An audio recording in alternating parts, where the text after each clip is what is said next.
4년 동안 저희가 준비를 하거든요. 올림픽이 네. 4년에 한 번씩 있으니까 올림픽을 준비하면서 제가 제 이 근육이 다 파열되는 것 같았고 죽고 싶다라는 생각을 수도 없이 했어요. 그리고 나서 올림픽에 출전해서 메달을 획득하고 딱 단상에 올라가서 금메달을 목에 걸고 애국가가 울려 퍼지는데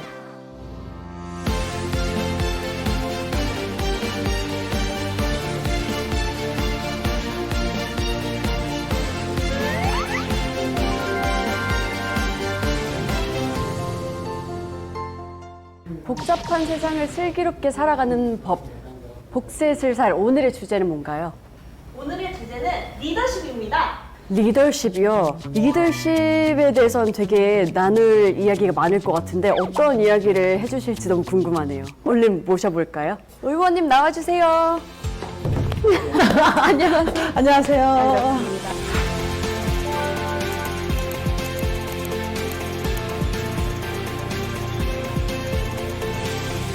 그럼 오늘의 강연 주제에 대해서 얘기를 나눠봐야 될 것 같은데 리더십이라고 들었어요. 네네.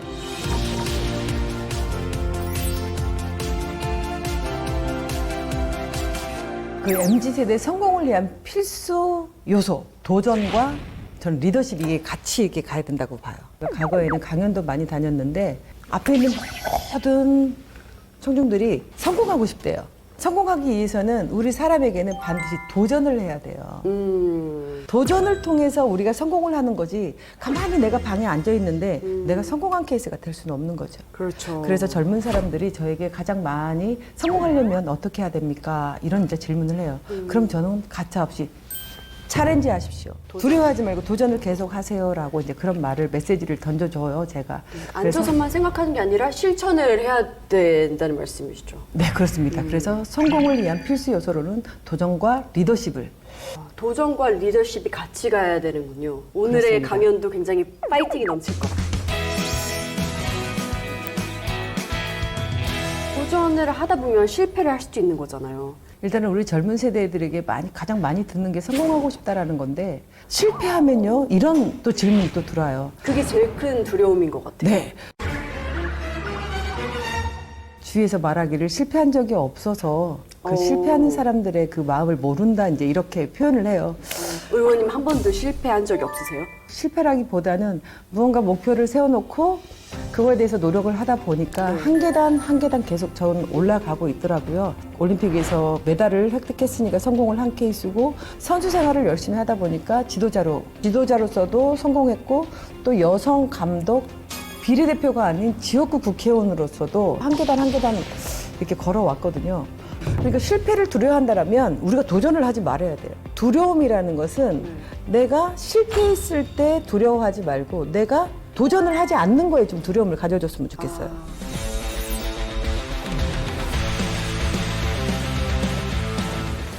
계속 도전하는 비법을 알려주세요. 그 비법은 특별하게 있는 건 저는 아닌 것 같아요. 나는 반드시 국가대표 선수 태극마크를 달아야 되겠다라고 생각을 했어요. 그리고 태극마크를 단 순간에 나는 반드시 올림픽에 가서 메달을 획득해야 되겠다. 그러니까 나의 목표가 계속 한 계단 한 계단씩 올라가는 거죠. 네.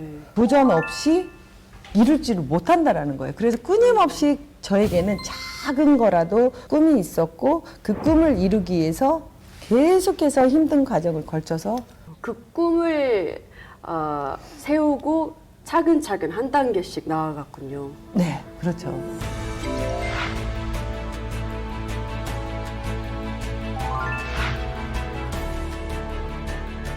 그래도 그 올라가면서 한 단계 나아가면서 포기하고 싶을 때도 되게 많았을 것 같아요. 팀 스포츠를 했어요. 네. 올림픽에 출전해서 금메달을 획득하고 싶어요. 이 안에서 저 혼자만 잘해서는 절대 살아남을 수가 없어요. 그렇죠. 포지션이라는 게 있잖아요. 네. 근데 포지션별로 나는 오른손과 왼손을 다 사용할 수 있어요. 근데 예를 들어서 해림 선수는 네. 왼손밖에 사용을 못해요. 그러면 내가 이 해림 씨에게 볼을 던져줄 때 네. 왼쪽에다 던져주는 게 좋을까요? 오른쪽에다 던져주는 게 좋을까요? 왼쪽으로 주세요. 맞아요. 오른쪽에다 던져주면 잡지를 못해요. 그런데 우리는 순간적으로 계속 내가 편한 대로 던져주는 거예요. 그러면 무조건 이건 실패하게 되어 있어요. 득점을 잘하고 싶고 내가 경기를 이기고 싶어. 네. 그러면 이 선수들 7명의 전 선수들을 어떻게 해야 될까요? 금메달을 획득하기 위해서 선수 개개인들을 다 성향을 파악했어요. 내가 상대에게 불편함을 주지 말아야 되겠다. 그 상대에게 조금 더 편리함을 줘야 되겠다. 라고 생각하면서 같은 팀원들의 성향을 파악하신 거죠? 네, 맞아요. 그러면서 그 안에서 그 내가 한 계단 한 계단 올라가기 위한 방법을 터득하게 된 거예요. 실패는 성공의 어머니다라는 말이 있는 것처럼 계속해서 도전을 통해서 내가 성공할 수 있는 확률을 높여야 되는 거죠. 네, MZ세대의 성공을 위한 필수 요소 두 번째는 리더십입니다. 그러면 먼저 리더십이란 무엇인가? 리더십하면 뭐가 떠오르세요? 약간 사령관 느낌? 나를 따라와라. 이런.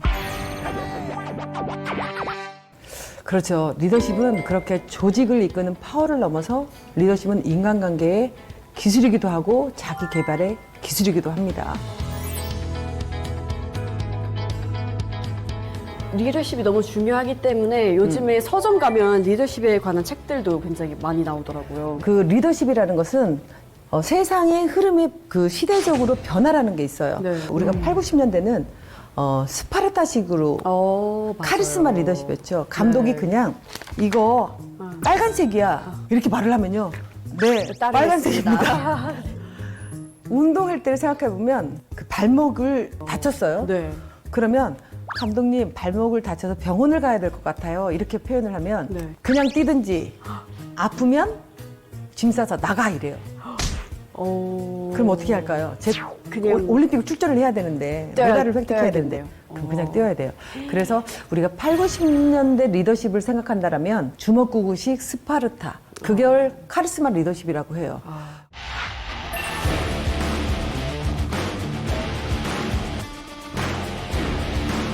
그런데 90년대 후반부터 2000년에 접어들면서는 준비되어 있는 지도자. 그때부터는 과학이라는 리더십이 좀 이제 포함이 돼서 준비되어 있는 자의 지시하에 우리가 따랐던 거죠.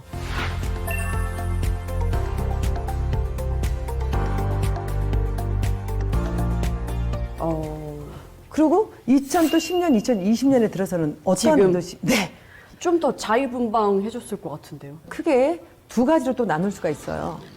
첫 번째로는 협력적 리더십, 두 번째로는 상황적 리더십이 있어요. 협력적 리더십에는 어떤 게 있냐면 공감하고 소통하는 리더십인데 적극적인 커뮤니케이션, 공감의 커뮤니케이션을 통해서 타인의 마음을 사로잡는 것, 그것을 통해서 발휘되는 리더십입니다. 소통과 공감이 리더십의 중요한 자질이라는 건 좀 의외네요. 혜림 씨가 평상시에 사람들하고 소통을 잘 하고 지내면 네.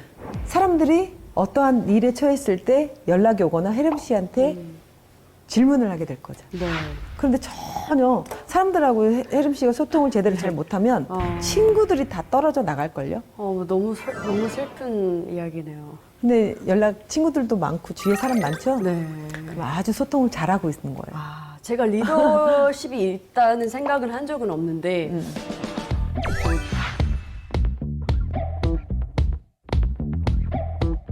제가 앞서서 그 리더십에 있어서 그 서로 함께 어울리는 그 교육에 의해서도 제가 핸드볼을 제가 이제 한번 예시를 들었잖아요. 최근에 우리 스포츠 하면 어떤 선수 떠올라요?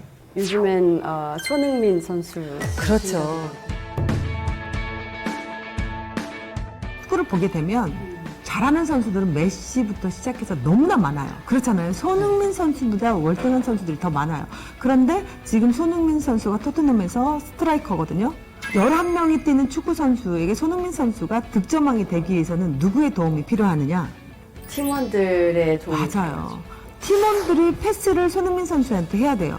팀 스포츠라는 것은 그 기질, 타고난 능력만 가지고 절대 될 수가 없어요. 네. 그래서 손흥민 선수가 득점왕이 되기 위해서는 반드시 필수 조건으로 따라야 되는 게 동료하고 팀워크예요.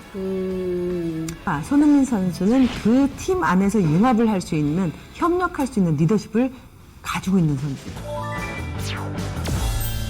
첫 번째, 협력의 리더십을 먼저 내가 그 조직 안에서 가지고 있으면 네. 그 다음 2단계로 넘어가는 상황적 리더십은 더 쉬워지는 거죠. 변화하는 상황에 걸맞춰서 잘 적응하는 이제 리더십인데 혜림 씨는 네. MBTI가 뭐예요? MBTI ISFJ예요. MBTI가 맞는 것 같아요? 전 어느 정도 좀 맞는 것 같아요. 이 MBTI는 사람의 그 성격 16가지 유형으로 이제 나눠서 이제 설명도 하고 있는데 이게 개발된 거에 있어서는 남다른 좀 배경도 있어요. 당시 제2차 세계대전에서 그 남성들이 대부분 참전으로 이렇게 저희가 전쟁터로 이렇게 나갔잖아요. 그러면서 그 남자들이 전쟁터로 나가면서 남성 노동자들이 했던 부분을 여성들이 우리가 그 산업계의 여성들이 그거를 이제 메꿔줘야 되는 상황이잖아요. 그래서 여성들이 산업계에 진출을 이제 하면서 그 성격 유형을 구별을 해가지고 그 적합한 직무를 찾도록 해주는데 그 목적을 두고 개발을 했던 거예요. 맞춤형으로 다르게 응대하는 능력이라고 볼 수 있어요. 그래서 상황적 리더십은 크게 4가지로 상황을 나눌 수 있습니다. 첫 번째로는 역량은 낮은데 우리가 의욕만 높은 사람이 있어요. 명확한 피드백과 정보 제공이 조금 이런 분들에게는 필요해요. MBTI를 통해서 도움을 받을 수 있는 그런 유형이고 또 2번째로는 역량은 낮고 의욕도 낮은 사람이 또 있어요. 어머, 그렇구나. 그럼 이런 사람들에게는 명확한 피드백을 지원을 해주고 이 사람들에게 무엇이 필요하냐면 용기를 북돋아준 어머, 나 2번인 것 같아. 조금했네. 그리고 또 3번째로는 역량은 높고 의욕은 낮은 사람이 있어요. 지원도 해주고 지지를 통해서 의욕을 좀 높여줄 필요가 있다. 그리고 마지막 4번째로는 역량도 높고 의욕도 높은 사람. 이 사람은 가만히 놔둬도 스스로 알아서 잘해요. 의원님 4번이신가요? 아니에요. 그래서 그냥 믿고 맡겨놓으면 돼요.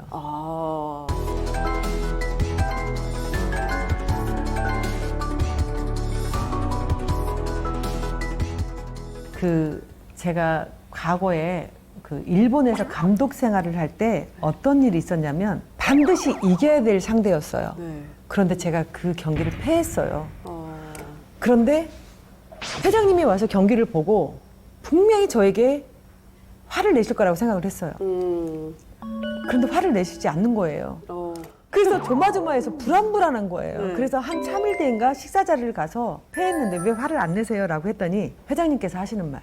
내가 당신에게 화를 내지 않아도 당신 성격상 나보다 더 괴로워하는 걸 알고 있다. 어머. 스스로 알아서 잘못을 인정하고 있지 않냐. 그렇기 때문에 다음 경기는 반드시 승리할 걸 알고 있다. 그 말을 듣고 너무나 놀랬던 거예요. 이모경이라는 감독의 성향을 읽고 있었어요. 이미 다 파악하셨네요. 그 회장님이 저한테 주신 교훈이 생각나서 스스로 네가 다음에는 반드시 이걸 실수 안 할 거라고 선생님은 알고 있었단다. 이렇게 저도 표현할 수 있는 그분의 그런 리더십을 또 제 걸로 제가 만들었죠.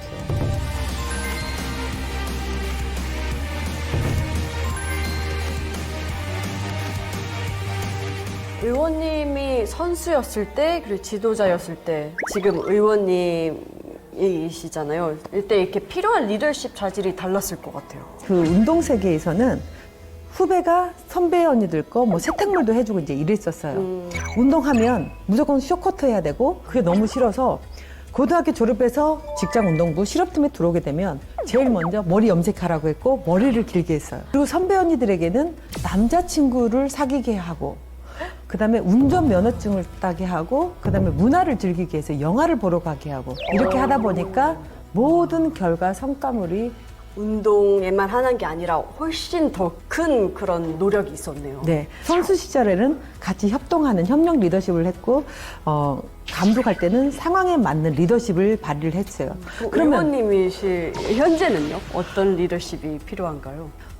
카리스마부터 시작해서 협력, 뭐 상황적, 변혁적 모든 걸 해서 저는 메타 리더십은 처음 들어봤어요. 리더십의 모든 자질이 다 필요한 것 같아요.